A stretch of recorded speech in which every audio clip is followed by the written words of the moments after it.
Com os avanços tecnológicos, as empresas lançam atualizações de produtos eletrônicos todo o tempo. Assim, celulares, computadores e tablets se tornam obsoletos cada vez mais rápido. De acordo com dados da ONU, entre os países emergentes, o Brasil é o maior produtor desses resíduos eletrônicos. Cada brasileiro produz, em média, meio quilo desse material por ano. Em busca de soluções para o problema, iniciativas têm sido propostas para orientar o descarte e a reutilização correta desses materiais. Um exemplo é o trabalho do Centro de Descarte e Reuso de Resíduos de Informática da Universidade de São Paulo, o CEDIR. O CEDIR está instalado em um galpão na cidade universitária, com acesso para carga e descarga de resíduos. Os equipamentos e peças recebidos são avaliados e, quando necessário, passam por reparos. Por fim, são encaminhados para projetos sociais ou reciclagem.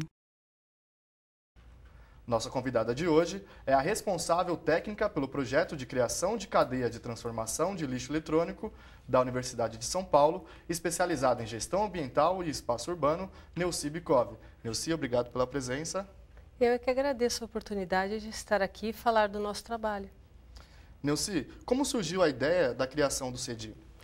Essa ideia surgiu com a Comissão de Sustentabilidade que foi criada pela professora Tereza em 2007. Em 2008 fizemos um piloto para recolhimento de lixo eletrônico e em 2 anos a gente estudou todas as nuances, tudo que a gente tinha que fazer, que caminho seguir. No final de 2009, então, foi criado o CEDIR. O lixo eletrônico abrange diversos tipos de resíduos, né? O que o CEDIR recebe? O CEDIR trabalha especificamente com resíduos de telefonia e informática. Nós temos técnicos que vieram do centro de computação, que são especializados em telefonia e informática, e a gente, como tem uma base para reuso, só recebe esse tipo de material que a gente sabe dar o tratamento correto. Vocês recebem, fazem a separação desses produtos, né? E aí vocês conseguem reaproveitar tudo? Parte do material, sim. A gente não consegue dar um reaproveitamento total, né? Porque a maioria do que chega para a gente já é obsoleto. Mas a gente consegue montar uma parte dos materiais e fornecer esse material, então, para entidades sem fins lucrativos que se cadastram no nosso projeto. Vocês já receberam um volume muito grande de materiais? Nós já recebemos, até hoje, nesses 2 anos e meio de trabalho, cerca de 220 toneladas de material eletroeletrônico de informática e telefonia. Você disse que vocês recolocam esses materiais para uso para organizações que são cadastradas pelo CEDIR, né? Isso. Então, quais são esses serviços que vocês oferecem? Bom, a gente hoje, até agora, pelo menos, a gente conseguiu colocar 700 equipamentos de volta, 720 equipamentos de volta para reuso para entidades que não tenham fins lucrativos. A USP, antigamente, ela encaminhava esse material para essas entidades no Estado, da forma como eles estavam. Pela lei, né, nós teríamos que fazer esse tipo de doação. Hoje, a gente mudou um pouquinho esse processo e a gente não doa, a gente empresta para essas entidades, para que elas usem, tenham o uso do equipamento e quando esses equipamentos, então, não têm mais condição de uso, elas nos devolvem os equipamentos para que a gente, então, proceda à separação e o envio para os recicladores. O CEDIR oferece algum tipo de orientação para pessoas que querem saber manusear corretamente o lixo eletrônico delas? Sim, o CEDIR tem uma parte de trabalho, né, com alunos, a gente recebe tanto alunos interessados em fazer trabalhos de conclusão de curso, quanto alunos que também querem conhecer, ou então profissionais que querem montar centros como o CEDIR, outras instituições de ensino também, que já quiseram, já conhecem, do país inteiro praticamente. E a gente também tem do lado, também sob a coordenação da professora Tereza Cristina, o Laboratório de Sustentabilidade. Esse laboratório, junto com o Instituto GEA, faz um curso para catadores, para que eles aprendam, então, como manusear esse material eletrônico sem, então, se contaminar ou, então, contaminar o meio ambiente. O lixo eletrônico ele oferece alguns riscos, né, à saúde das pessoas e às vezes o descarte incorreto, né? As pessoas deixam os seus celulares, computadores de qualquer forma, o catador também pode acabar se prejudicando com isso. Né? Sim, todos, tanto o catador quanto a própria pessoa que descartou aquilo de forma incorreta, porque esses equipamentos podem conter metais pesados e outros componentes que, se você abandonar em algum local, né, onde ele possa ser corroído, chuva ácida, na terra, no lixão, ele pode então soltar esses componentes e contaminar a terra, o solo, a água, né? E isso é muito perigoso. Você considera que os catadores são uma peça-chave dentro desse processo de reciclagem, acredito, de reeducação de como direcionar esses resíduos? Até a própria Política Nacional de Resíduos Sólidos pede a inclusão dos catadores em todo o processo de reciclagem, não só no lixo eletrônico. Em todo o processo de reciclagem, os catadores serão privilegiados. Isso quer dizer o quê? Que eles esperam, né, que o governo espera que os catadores se profissionalizem, que eles tenham condições de melhoria, né, de trabalho, de condições de vida, através da boa reciclagem. E o lixo eletrônico também pode dar um lucro maior se for bem tratado. Como que são estabelecidas essas parcerias com as entidades que são cadastradas pelo CEDIR, para receber esse material? O CEDIR, então, a partir do momento que há o interesse de uma entidade, ela manda um e-mail para o CEDIR ou telefona, né, para o número nosso de contato e, através de alguns dados que a gente pede dessa entidade, né, se ela é sem fins lucrativos, quantos equipamentos ela quer, se ela é legalmente constituída, onde ela está constituída, nós, então, cadastramos, temos uma fila de espera e atendemos, né, de acordo com a quantidade de equipamentos que eles nos pedem. Vocês entregam o material e existe um acompanhamento? Sim, sim. A gente faz o seguinte, o equipamento, como eu falei para você, é emprestado. Por que a gente não doa? Se eu doar, ele pode vender ou vou jogar fora depois, se tiver qualquer tipo de problema. Se eu emprestar esse equipamento, ele vai me devolver assim que der qualquer tipo de problema, ou eu troco por um novo, ou então a gente mesmo faz o conserto e entrega para essa entidade. Quer dizer, antes ele tinha um lixo, um equipamento que não tinha condições de uso. Hoje, ele tem um equipamento com garantia eterna. Toda vez que der algum problema, ele nos devolve e a gente faz a troca. A equipe do Pesquisa e Ação acompanhou o trabalho dos catadores de recicláveis, que agora sabem como separar o lixo eletrônico de maneira correta, para obter mais renda com a comercialização das peças, como mostra a reportagem de Thaís Antiqueira. A reciclagem de aparelhos eletrônicos modernizou o trabalho dos catadores de lixo. Na Coopercaps, o conhecimento sobre como melhor utilizar as peças descartadas fez com que elas se tornassem uma nova opção de renda. Quando a gente fala em lixo, na verdade a gente chama de material, entendeu? Pra gente o importante é que esse material não vá para aterros, né? Poluindo o meio ambiente, né? O pessoal tem essa consciência também, essa parte ambiental.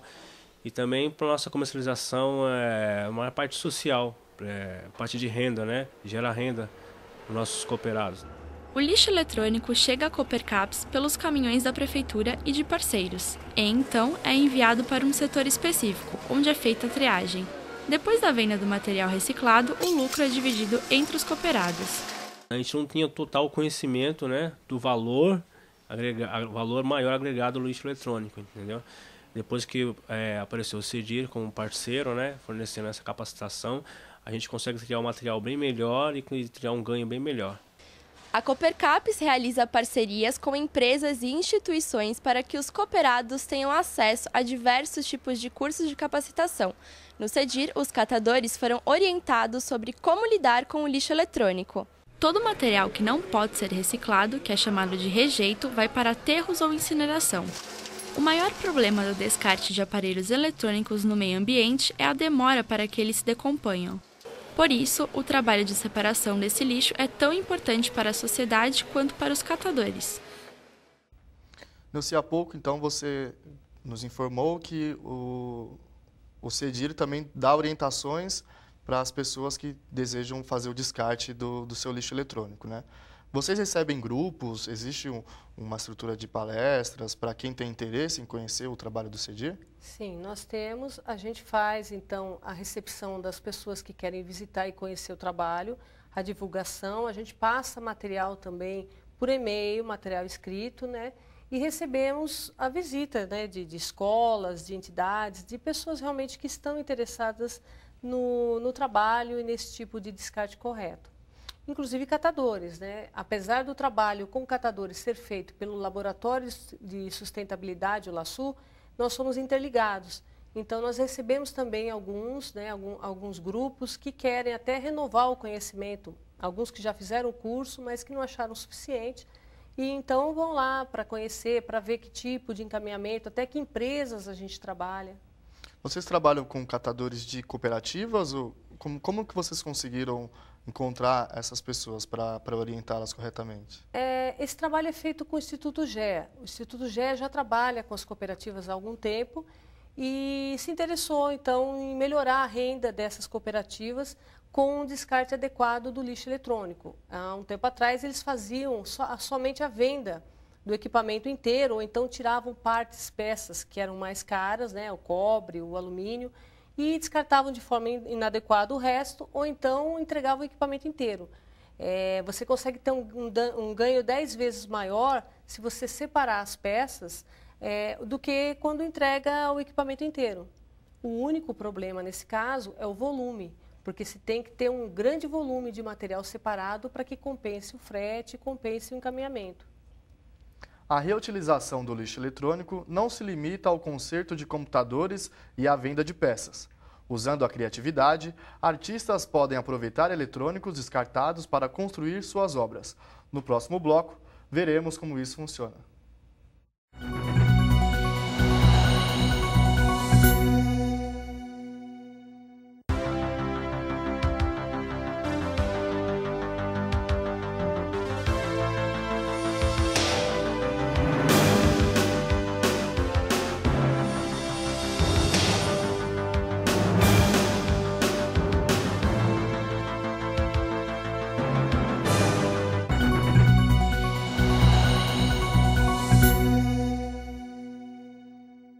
O tema do Pesquisa e Ação de hoje é o descarte e a reutilização do lixo eletrônico e como isso pode ser feito de maneira correta.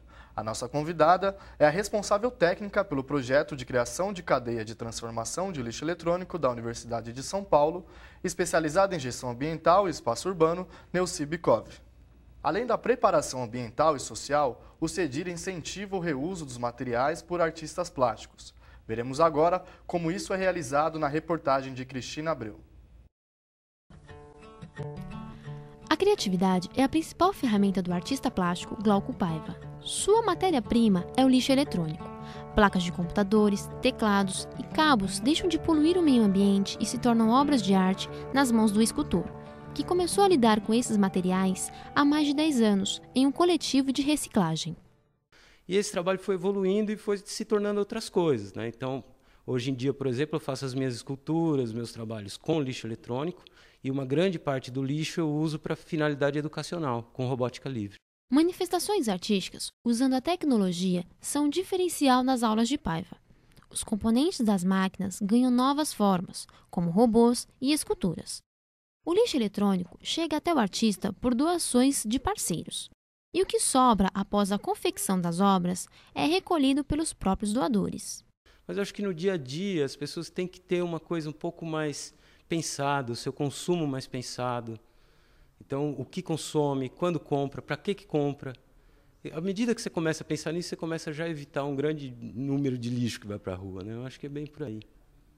Glauco Paiva expõe suas obras em galerias e unidades do SESC. Algumas empresas encomendam suas esculturas.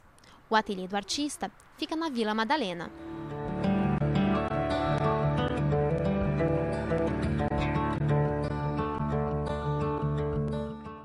É interessante porque é uma demanda muito grande, né? Então, qualquer forma que esse produto saia de lá para a reutilização é um ganho para o programa, né? Para o centro. Você falou uma coisa muito importante. O reuso ou a manutenção desse material em circulação, ele melhora a qualidade de reciclagem. Por quê?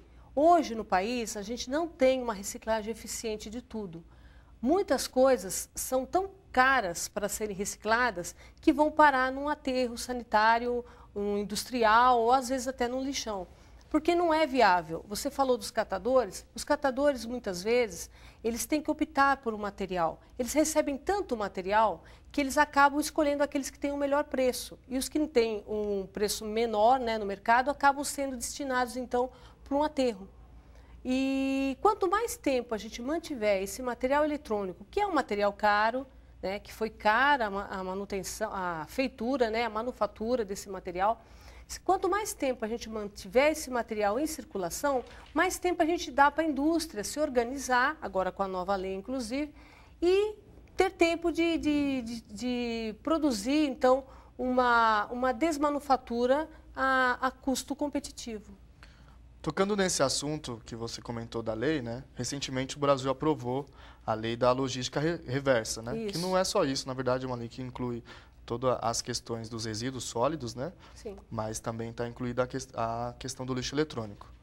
O Brasil está dando continuidade nisso, está conseguindo implantar esse sistema? Você acredita que a gente está preparado para atender essas demandas? Olha, eu acho que o mundo não está preparado para isso. A própria Europa hoje tem um plano de, em 4 anos, reciclar 30%, para você ter uma ideia, e eles que já estão há anos, né, do volume de material. A gente tem 1 bilhão de máquinas em circulação e uso no mundo, 99 milhões de máquinas no Brasil em uso e um descarte a cada 3 ou 4 anos de quase todo o parque tecnológico, por causa da obsolescência, por causa dos programas que cada vez exigem mais máquina. Então, eu não sei se a gente está preparado ainda, mas é um grande passo. Essa lei ficou 21 anos parada no Congresso, saiu agora, né, em 2010. A gente espera realmente que ela seja aplicada, que existem leis que acabam sendo aplicadas e outras não. Mas a pressão da população é muito grande. Hoje a gente vê muito mais gente engajada em fazer essa entrega, em fazer esse trabalho.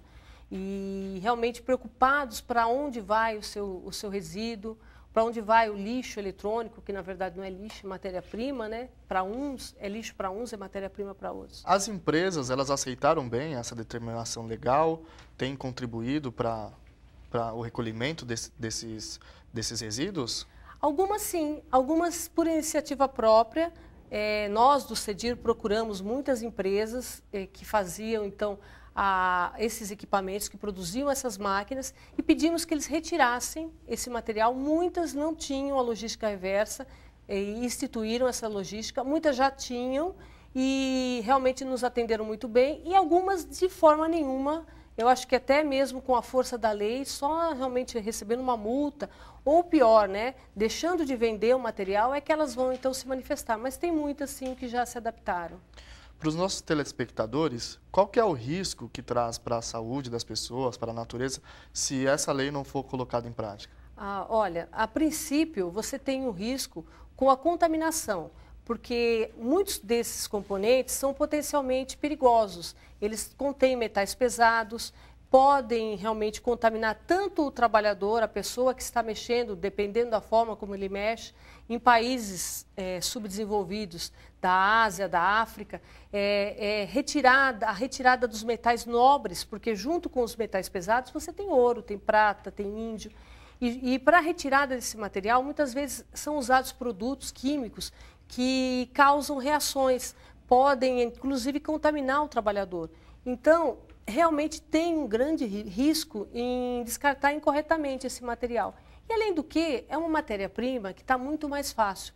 Um dado curioso, você tem mais ouro numa tonelada de placas mãe, né, placas de computador, do que em 20 toneladas de metal bruto que você extrai da natureza. Então, por que não vamos tirar este ouro dessas placas que já está ali, né, ouro 24, misturado, evidentemente, com metais pesados, né? Essa retirada tem que ser muito bem elaborada, né, por especialistas, mas por que não utilizá-la? Falando de sustentabilidade, né, desse reuso, agora em 2012 o Brasil recebe a Rio+20, né, uma conferência da ONU que discute as questões sustentáveis. Você acredita que vai entrar em pauta essa questão do lixo eletrônico ou isso é muito prematuro ainda? Eu acredito que deva entrar sim em algum momento. A gente sabe que no Rio de Janeiro já tem cooperativas se organizando para fazer um recolhimento durante a Rio+20. acredito que alguém deva, com a lei aprovada, fazer algum tipo de comentário em relação a essa lei.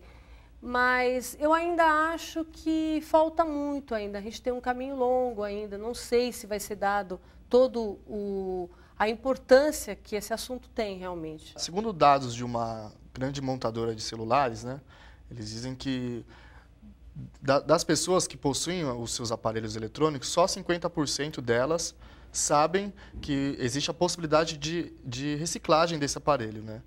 Das que sabem, só 2% são pessoas que tomam algum tipo de iniciativa para tentar reutilizar os seus aparelhos eletrônicos de alguma forma, né? O CEDIR se depara com isso diariamente, o trabalho do CEDIR é orientar essas pessoas, né? Você acha que falta um pouco de mobilização pública das empresas e das pessoas para essa questão? Falta um pouquinho de cada um. Na verdade, a lei, ela hoje vai dar uma responsabilidade compartilhada para todo mundo. O fabricante vai ter responsabilidade, o comerciante vai ter responsabilidade e o consumidor também vai ter uma parte de responsabilidade. E o brasileiro, a gente tem percebido, ele tem uma certa dificuldade no desapego do material. Ele pagou caro, então aquele equipamento ele quer receber na hora que ele vai descartar. Como que eu paguei tão caro? E hoje você quer que eu pague ainda para descartar, ou então você não quer me dar nada. Então, a gente tem até uma pesquisa que foi feita recentemente falando sobre isso, que grande parte da nossa sociedade tem esse material guardado em casa. Muita gente, porque não sabe aonde descartar, e muita gente porque ainda acha que vai reusar, que vai ter condições de uso, né? Ou a gente também tem uma outra pesquisa que fala isso, que muitas vezes a pessoa prefere doar o material a entregar o material para reciclagem. Então, vai passando de mão em mão, né? Vai entregando para as pessoas que trabalham com ele, para os vizinhos, até que chega num ponto em que realmente não tem mais condições, né? E então essa pessoa ou descarta no lixo comum, ou se ela tiver algum tipo ainda de orientação, ela entrega no local adequado. Interessante você falar da culpa, né? A responsabilidade do todo, né? Do consumidor, do fabricante, do revendedor. E aí, voltando à questão da lei da logística reversa, como que está sendo estudados as medidas para fazer com que ela seja colocada em prática, na verdade? Existem prazos a serem cumpridos, né? A gente não pode ter mais nenhum tipo de lixão até 2014. Os municípios estão também fazendo agora os seus programas de descarte de resíduos sólidos. E a gente tem as indústrias, que têm um grupo de trabalho, no caso do resíduo eletroeletrônico, que tem um prazo agora para oferecer, então, ao governo e à sociedade uma forma de logística reversa. Como isso vai ser feito? A gente aqui tem uma ideia de que, puxa, se você está vendendo um material, você tem condições de recolhê-lo pela mesma forma como você vendeu no mesmo local, mas não é bem assim. Não existe uma logística de recolhimento, existe uma de vendas. Mas quem é que vai recolher isso no Brasil inteiro? Quem é que vai encaminhar? E o frete? E o custo? Onde vai ser feita a reciclagem? Num só lugar?